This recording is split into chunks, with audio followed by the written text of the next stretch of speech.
Assalamualaikum warahmatullahi wabarakatuh. Perkenalkan, nama saya Miftahul Jannah Mo'o, NIM B1D11910 dari kelas 2019A. Di sini saya akan menjelaskan materi mengenai pemeriksaan gangguan fungsi pankreas.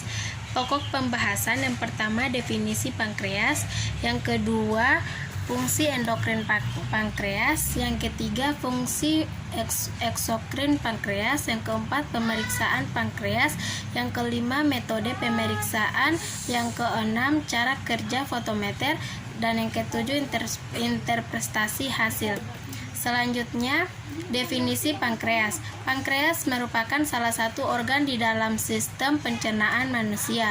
Secara umum, fungsi pankreas dalam tubuh adalah memproduksi hormon dan enzim untuk menghancurkan makanan di dalam perut.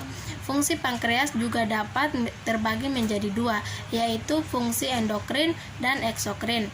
Yang pertama, fungsi endokrin.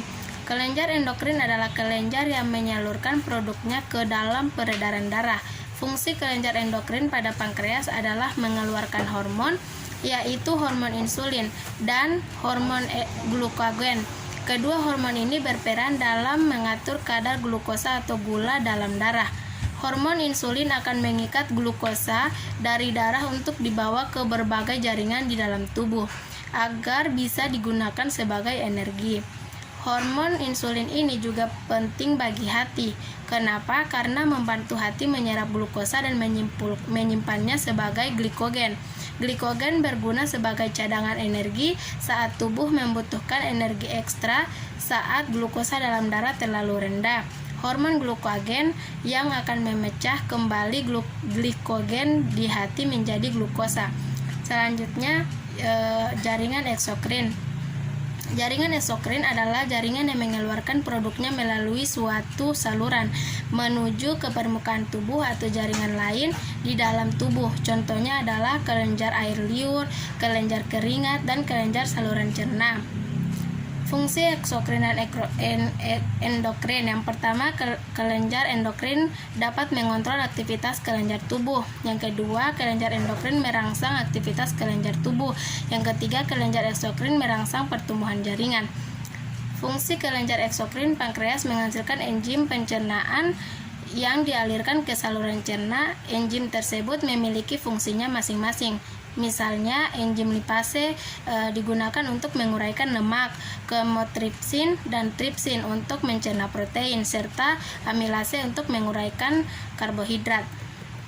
Selanjutnya, pemeriksaan laboratorium praanalitik amilase. Yang pertama, jenis spesimen yaitu serum, plasma, dan heparin.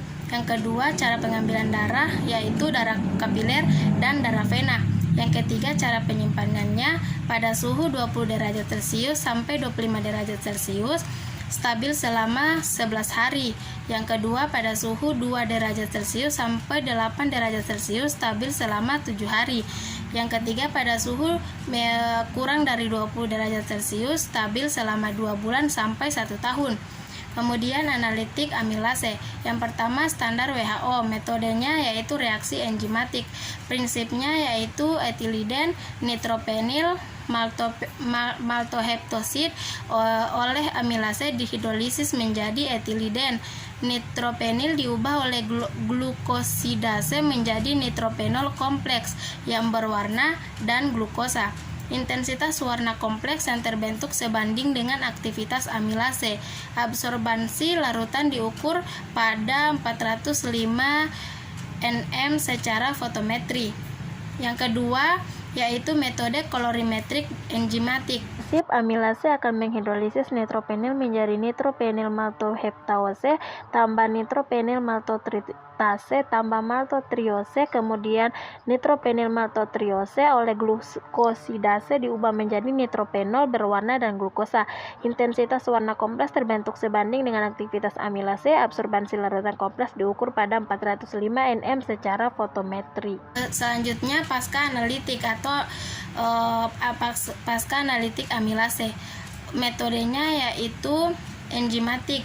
Usia bayi baru lahir, konvension 5 sampai 65, faktor konversi 0,017, satuan internasional 0,09 sampai 1,11. Kalau orang dewasa 27 sampai 131, sedangkan 60 sampai 90 tahun itu 24 sampai 151. Kemudian metode pemeriksaan. Metode pemeriksaan yaitu metode enzimatik pada pemeriksaan glukosa darah. Dia memberikan hasil dengan spesifitas yang tinggi karena hanya glukosa yang akan terukur. Cara ini digunakan untuk menentukan nilai batas. Terdapat dua macam metode enzimatik yang digunakan yaitu glukosa oksidase dan metode heksokinase. Kolorimetri adalah metode perbandingan menggunakan perbedaan warna. Metode kolorimetri mengukur warna suatu zat sebagai perbandingan. Biasanya cahaya putih digunakan sebagai sumber cahaya untuk membandingkan absorpsi cahaya relatif terhadap suatu zat. Selanjutnya, cara kerja dari amilase menggunakan metode fotometer. Perlu diketahui, pengertian dari fotometer adalah peralatan dasar di laboratorium klinik untuk mengukur intensitas atau kekuatan cahaya suatu larutan. Sebagian besar laboratorium klinik menggunakan alat ini karena alat ini dapat menentukan kadar suatu bahan di dalam cairan tubuh seperti serum atau plasma. Selanjutnya, cara kerjanya yaitu yang pertama, gunakan 1000 mikron liter reagen dan digunakan 20 mikron liter serum.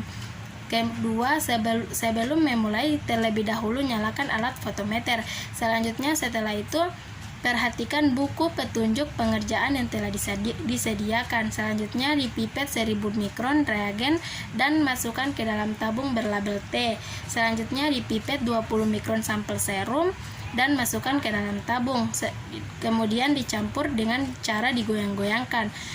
Selanjutnya dimasukkan sampel pada alat instrumen. Selanjutnya sampel akan membaca sampel secara otomatis dan tunggu beberapa menit sampai pemeriksaan selesai. Alat akan menunjukkan hasil pemeriksaan amilase. Interpretasi hasil. Yang pertama, peningkatan kadar amilase dapat terjadi pada pankreatitis akut, dan yang kedua adalah penurunan kadar amilase dapat terjadi pada pankreatitis akut yang sudah pulih, hepatitis, sirosis hati, atau keracunan kehamilan. Demikian penjelasan dari saya. Apabila ada kesalahan, saya mohon maaf. Wallahu musta'an. Wassalamualaikum warahmatullahi wabarakatuh.